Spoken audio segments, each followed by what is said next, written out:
Please note that this AI-generated podcast is intended solely for general learning and educational purposes. While we strive to ensure accuracy, the AI may occasionally produce errors or incomplete information. We strongly encourage you to consult qualified professionals and conduct your own due diligence before making any legal, financial, or business decisions based on the content presented here.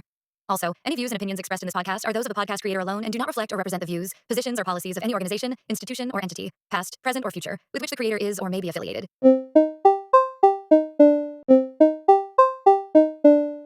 Welcome to the Deep Dive. Today we're tackling a really fundamental case, one that basically asks if humans could patent life they engineered. Yeah, it's a huge one. It really set the stage for the entire biotech industry as we know it. We're talking about whether human ingenuity could claim ownership over, well, life itself. Okay, so let's get the formalities out of the way first. What are we looking at here? Case name, court. Sure. The case is Diamond, Commissioner of Patents and Trademarks versus Chakrabarty. It went all the way to the Supreme Court of the United States. And the decision date? That was June 16th, 1980. The case number, if you need it, is 79136. Got it. And who delivered the opinion? That was Chief Justice Berger. He wrote the majority opinion for the court. And the parties involved? Diamond was the patent commissioner. Correct. Representing the government side, essentially the Patent and Trademark Office. Right. And the respondent was Dr. Ananda Chakrabarty, a microbiologist. His patent application was actually assigned to his employer, General Electric. Right, GE. And this wasn't just some obscure technical dispute, was it? Looking at the lawyers. No, definitely not. You had the Deputy Solicitor General, Wallace, arguing for the government, and Edward F. McKee, Jr. arguing for Chakrabarty. High-level stuff. And those Misi briefs, the friends of the court. Oh, yeah, lots of those. It shows how much interest there was. Groups like the American Patent Law Association, they were pushing for patentability. But others were concerned. Absolutely. Groups like the People's Business Commission urged the court to reverse, raising some pretty serious ethical and social questions about patenting life.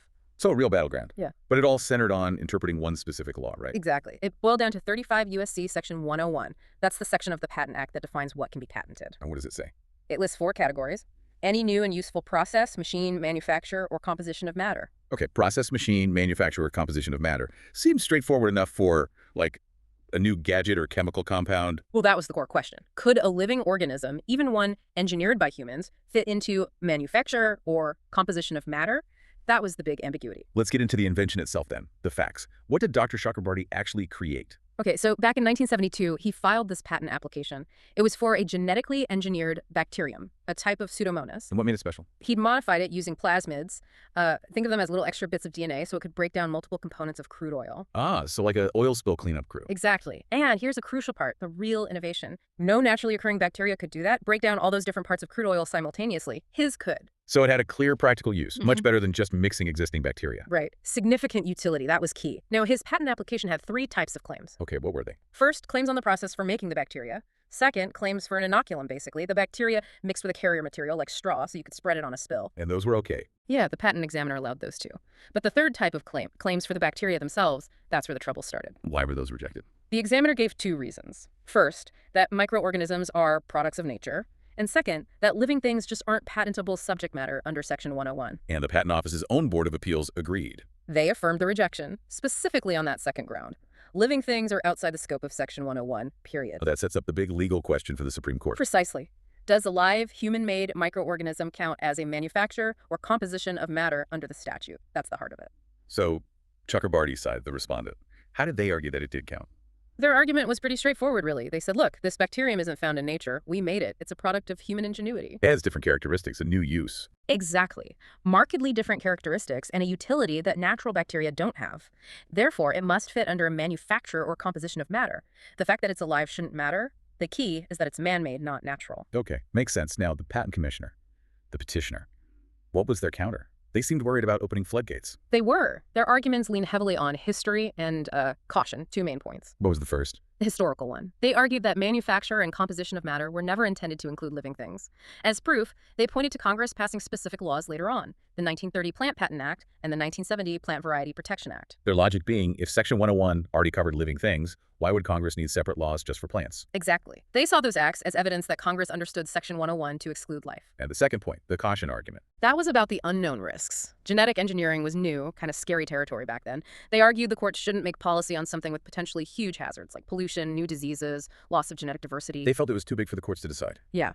They basically said this kind of policy decision, weighing these risks, that's a job for Congress, not the judiciary interpreting an old patent law. Okay, so powerful arguments on both sides. History and caution versus ingenuity and the plain text. How did the Supreme Court land? It was close, a 5-4 decision, but the majority went with Chakrabarty. So they affirmed the lower court? Yes, they affirmed the judgment of the Court of Customs and Patent Appeals. The holding was clear. A live, human-made microorganism is patentable subject matter under Section 101. Okay, let's really dig into the reasoning now. Chief Justice Berger's opinion. How did the majority justify including this engineered life form under manufacture or composition of matter? They started right with the text of Section 101. Berger emphasized the words Congress chose: manufacture, composition of matter, and especially that word, any. He saw these as deliberately broad, expansive terms. Any new and useful implies a wide A scope. very wide scope. And they didn't just rely on the words themselves. They looked at the legislative history, specifically the committee reports from when the Patent Act was revised in 1952. And what did those reports say? This is the famous quote you always hear from this case. Congress intended patentable subject matter to include anything under the sun that is made by man. Anything under the sun that is made by man. That's incredibly broad. It is. And the court took it seriously. They said the only things excluded from Section 101 are, the abstract stuff. Laws of nature, physical phenomena, abstract ideas. Think Einstein's EMCL or Newton's law of gravity. You can't patent those. So the crucial line isn't living versus non-living. No. The line is between products of nature, things discovered just as they are, and human-made inventions, things created through human ingenuity. Did they use any previous cases to draw that line? Yes. They specifically contrasted Chakrabarty's invention with an older case, Funk Brothers Seed Co. v. Kalo Inoculant Co. What happened in Funk Brothers? In Funk, the patentee had just found different strains of naturally occurring bacteria that didn't inhibit each other when mixed. He hadn't changed the bacteria. The court said that was just discovering a natural principle, not inventing something new. So Funk was discovery, Chakrabarty was invention. Precisely. Chakrabarty's bacterium had markedly different characteristics from anything in nature and a new utility. It was, quoting another case, Hartrandt v. Wegman, a product of human ingenuity, having a distinctive name, character, and use. Okay, that clarifies the product of nature distinction. But what about the commissioner's argument about the plant tax? The idea that specific plant laws meant Section 101 excluded life. The court addressed that directly. They argued those plant acts weren't needed because Section 101 excluded life, but for other reasons. Such as? Primarily that plants were historically seen as products of nature, kind of automatically excluded. And second, it was technically really hard for plants to meet the written description requirement of patent law. How do you describe a new rose variety adequately and right? Yeah, so practical reasons, not a fundamental exclusion of all life from Section 101. Right. The court said the Plant Acts didn't signal that Section 101 inherently excluded all living things, and they even pointed out that, hey, the Patent Office itself had granted patents on microorganisms before, like Louis Pasteur's 1873 patent for yeast. That's a strong historical counterpoint. Okay, last big piece. Mm-hmm. The parade of horribles, the potential dangers of genetic engineering. How did the court handle that? They essentially said, not our department. Berger wrote that the court was without competence to weigh those risks and make policy judgments. So they punted. They punted it to Congress. They stated very clearly that worries about genetic hazards are matters of high policy for the political branches, Congress and the executive, to handle through regulation or specific legislation. The court's job was just to interpret the patent statute as written. Their point being, denying a patent wouldn't stop the research anyway, it would just change the incentives. Exactly. They figured judicial fiat on patents wasn't the right tool to manage potential biohazards. Okay, a strong majority opinion. But you said it was 5-4. There was a dissent. What was their main disagreement? Justice Brennan wrote the dissent, joined by 3 others. Their core argument was that the majority was ignoring what Congress had done. They strongly believed the Plant Acts were relevant. How so? They argued that by creating specific limited patent protection for plants, and especially by specifically excluding bacteria from the 1970 Plant Variety Protection Act, Congress showed it understood Section 101 not to cover living organisms generally. So the dissent saw the exclusion of bacteria in the 1970 Act as deliberate. Congress meant to leave them unpatentable. Yes. They felt the majority was basically rewriting the law to include something Congress had intentionally left out, or at least hadn't explicitly included. They saw it as judicial overreach into a very complex policy area best left to the legislature. Fair enough, a different reading of congressional action or inaction. But the majority view prevailed. What's the lasting legal significance of Diamond v. Chakrabarty?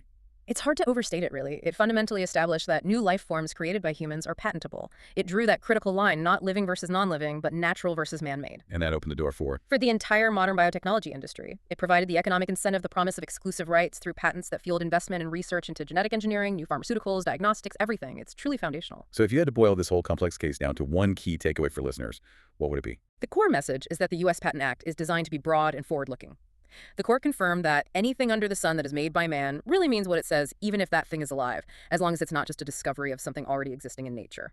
From an oil-eating microbe to a precedent shaping a multi-trillion-dollar global industry. It's quite a journey. But let's circle back to that warning from the court. The one about potential hazards? Yeah. The court explicitly said that dealing with the risks of genetic engineering was Congress's job. That was 1980. Since then, genetic tech has exploded: CRISPR, synthetic biology. Yet Congress hasn't really stepped in to limit patents on life under Section 101. It's true. There hasn't been major legislative actions specifically curtailing Section 101 in this area. So the provocative thought to leave you with is this. What are the really tough policy questions about owning, controlling, and managing the risks of engineered life? The questions the Supreme Court punted to Congress over 4 decades ago that maybe need urgent answers today. What should our political leaders be grappling with now? Thanks for tuning in to the full episode. If there's any topic or case law you'd like us to cover next, share your suggestion in the comments on our latest video. And if you found value in the podcast, don't forget to like, subscribe, and hit the bell icon to stay updated.